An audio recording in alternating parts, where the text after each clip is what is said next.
స్వాములు సాయంత్రం లేట్ చేయకండి, అసలే మన పేట ఉన్న వాళ్ళు భజన. సరే స్వామి.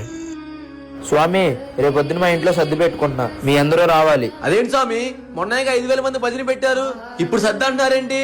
పెట్టేదా దేవుడికేగా స్వామి. పోయేప్పుడు తీసుకెళ్ళిన రూపాయి ఉన్నప్పుడు పెట్టకపోతే ఆ రూపాయికి విలువే ఉంది. మీరు మటుకు చాలా గొప్పవాళ్ళు స్వామి. గొప్పవాళ్ళు నేను కాదు స్వామి, మీరు. ఏంటి స్వామి అలా అంటున్నారు?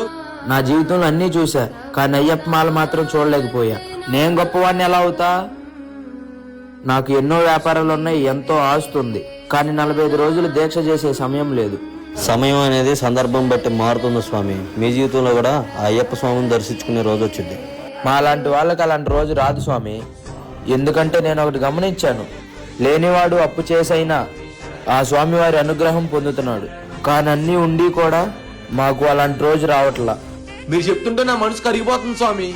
1 సంవత్సరం మానేసి 2వ సంవత్సరం అయిపోతేనే మాకేదోలా ఉంటుంది.